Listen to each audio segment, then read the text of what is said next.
Low, man. Go. Say, yep, good. I'm low.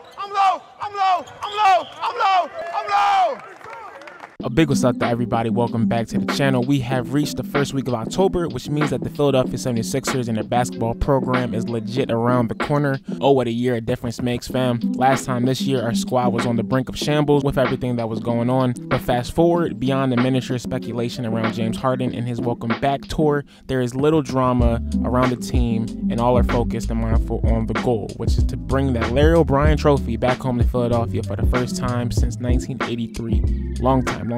In this video, I'll be making 4 predictions of what I think will happen to the Sixers this season and give my final thoughts on the squadron before our first preseason matchup against the Brooklyn Nets on Monday. Sub a brother up for more unique Sixers content because you know what we do here. I still have that goal of reaching 2,000 subs before the first game of the season against the bum Boston Celtics on the 18th. So help a brother out if you feel so inclined. It is my birthday month, so I am accepting all gifts for the next 4 weeks. That includes a sub. Anyway, enough chatting. Without further ado, let's get to the video. Call me crazy, but I believe that this is the season that the Sixers will eclipse 59 wins as they have all the pieces at their disposal to do so. Looking at their collective records over the last 5 seasons, with Joel Embiid at the helm, in seasons where 82 games have been played in totality, they've won 50+ games 3 out of 4 of those years, and if you want to get nerdy, they even eclipsed that mark proportionately in the 2021 season where they won 68% of their games. Now obviously it goes without saying that Joel Embiid is a game changer, and with all the depth this team has around him that he has ever had in his career up to this point, barring injury, it is almost guaranteed that damage will be done. Furthermore, with the addition of some of those new pieces, I would honestly make the argument that we'll be able to win certain regular season games that we could not have won in the past. Of course, there will always be trap games during an 82 season gauntlet, but the Sixers have historically been known to play down to lower opponents and even blow leads. I don't know how many times I have watched winnable games in our hands only for the Sixers to ruin my night by not giving a damn.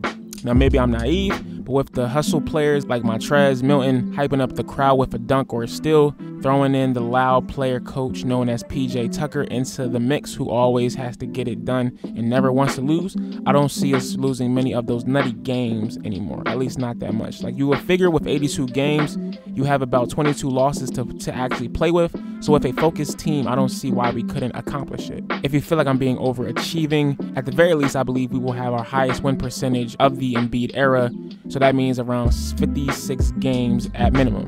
If we are going to win a championship this season, Tyrese Maxi will have to take another leap forward and become one of the go-to contributors on this team. Now, I know that's not only putting a lot on the kid, but improbable because of the leap he took last year, and 21-year-old players are not typically the go-to on contending teams with championship aspirations, and I honestly hear you, like I really do. But I'm still not convinced with this team long-term based off the fact that Joel Embiid cannot be your best offensive player come playoff time, since those games are played on the perimeter for the most part. And I'm also really not sold on Harden being that killer scoring threat that not only made him the best scorer of his generation, but dare I say a top 5 offensive player of all time. Now don't flood my comments calling me a hater unless you want to do so to help out my YouTube engagement analytics. But I really feel like we're kidding ourselves when it comes to expecting the best from him. Now make no mistake, yo, Harden plays a vital role on his offense where he is the glue/straw that holds and mixes all this joint together. Without him, none of this works. But that Heat Game 6 performance was inexcusable in my book, and I just don't trust it. For our best chance at winning a championship, the offensive keys need to be given to Maxi for him to grow into that role come playoff time. Imagine a perimeter Maxi draining step-back bombs, finishes at the rim in a playoff setting while Embiid has the post on lock, while James Harden is quarterbacking the team, getting others involved with his 3 sprinkled in. That's an unstoppable offensive, fam, not even to mention the Embiid Harden pick and rolls. I know you saw Tyrese Maxi balling out during the Hawks series. His first game, that man dropped like what, 38 points on like what, 65% threes? He can do it. He got that dog in him and that will to get better. Tyrese Maxi needs to be entrusted with the keys now. With the amount of focus the team supposedly has going into the 2022-2023 season, it would be insane to not assume that one major individual award will not be given to a 76er. Joel will and always has been playing up to MVP caliber, so with better and deeper weapons around him, and presumably more wins under his belt this season, the case for him taking home the award is stronger than ever. Check out my last video if you want more information. If Tyrese Maxi takes that leap that I just mentioned earlier, most improved player will most notably be in his future. Ja Morant already set the precedent that players less than 4 seasons in the league can win that award, so why not? The squad's goal coming out of training camp is to be the best, I repeat, the best defensive team in the league, so it only makes sense that the award could come, that the Defensive Player of the Year award could come our way. There's a chance that D'Anthony Melton excels in his new role in Philadelphia as the 6th man, and if the boys win 60+ games this year, you already know they're going to give the Coach of the Year to Glenn, since he has it in with all of the media, let's say. Let's see what happens. My final prediction comes in the form of a trade that takes the Sixers over the top into true championship form. For some reason, in the pit of my stomach, I feel like the Sixers are just one piece away from striking real fear into the hearts of their NBA competition. Now, make no mistake, the team did get better this offseason, but in my estimation, they are still missing an athletic wing that can serve as a knockdown 3-and-D player. Now, funnily enough, a lot of teams need that same exact player, but with Daryl Morey at the helm on the landline phones in Camden, New Jersey at the Sixers facility, Philadelphia fans can rest easy knowing that their squad is in the mix. My guess would be that the joint will come out to a 3-for-1 trade where we give up 3 Bulls for 1 back in return, and depending on the player we would actually get back, I will make that trade in a heartbeat.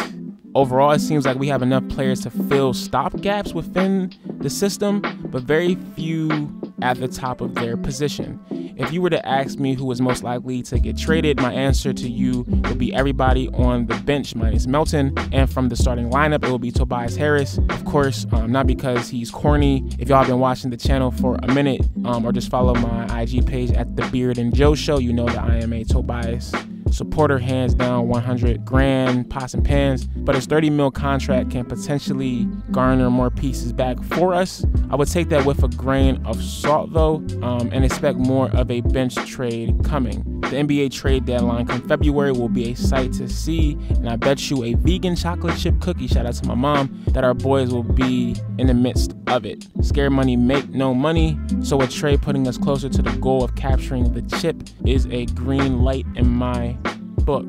So to recap my 4 major predictions of this season, the Sixers will win 60+ games. Tyrese Maxi will take another leap towards the throne. One of our players will win a major award, maybe even the coach. And we will participate in a huge trade come trade deadline around February.